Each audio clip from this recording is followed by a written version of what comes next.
Well, there are many things that bring people here to Delmarva to live. There is the access to the water, there's the scenery, there's the retirement, perhaps a job, maybe even inspiration. Well, there's an author in Talbot County who left life in New York City for a different pace that has afforded her the free flow of creativity. Brian Spiros found out it's proving to be one of the best moves she's ever made.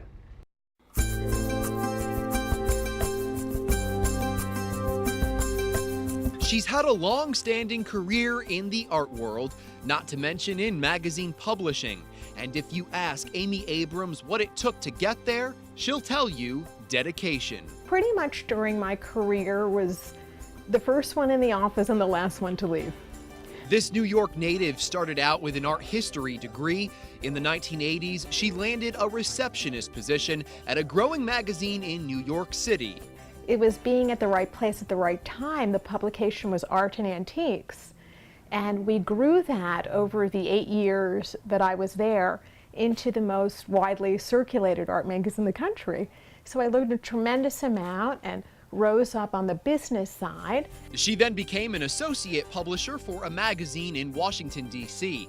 And that's when Amy found herself wanting to jump into the writing arena. So she packed up once again, only this time she moved west to Arizona. What most people don't realize is that Scottsdale is the third largest art market in the country. And so I got to meet a lot of prominent artists. I wrote about them for the major newspaper there. I had a national column in a newspaper about the Arizona art scene, and did a lot of national publications coming out of there. While living in Arizona, Amy wrote several articles about Western artist Bill Schenck. He was one of the first to use cowboys and Indians as his subject matter. Those stories Amy wrote about him proved beneficial. Bill Schenck would later ask Amy to write and design a book about his pop art. It's a 200-page illustrated coffee table book about his career. Most people have heard of pop art because they know the name Andy Warhol, and he's the most famous pop artist.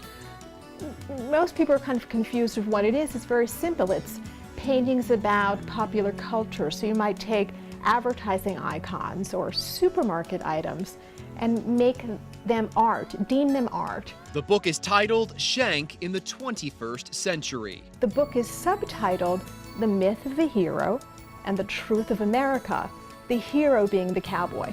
Amy says some people may not realize the cowboy actually was a low-paid laborer and sometimes a lawless one. But in American culture, he's become an icon. So we've endowed him with integrity and bravery and, made him John Wayne. And the book is very much about the myth of that character and what it means in terms of American manhood. And much of the book was done right here on Delmarva. That's because Amy moved back east from Arizona. She first settled in Greensboro and now resides in Talbot County.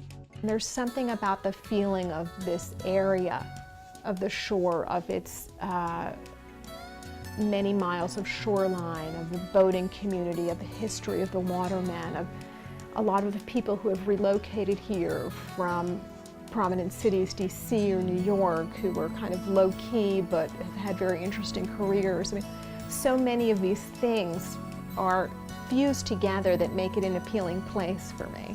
Another book Amy released this year, her debut novel, The Cage and the Key. It's a spiritual sojourn that gives women something more, women who are seeking within motherhood, career, and romance, a way to grow spiritually, personally, and professionally, and find happiness. She descends down, liquid silver, magic elixir, changing shape. Amy says the book, which she described as fast-paced, funny, and engaging, comes from her own journey through life. And what a journey it's been, with more than 200 published stories and interviews with some big names, such as Yoko Ono.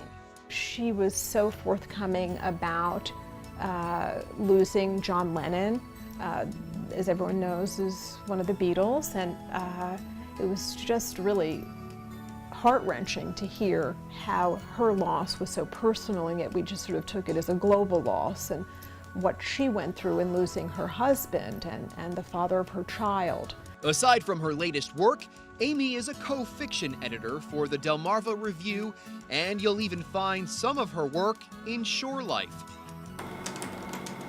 Despite living in parts of the country that many view as a mecca for writing, Amy says she's found everything she needs right here on Delmarva. I think that if you would look through the history of writers, many times they go to the cabin in the woods. It's almost a cliche, right?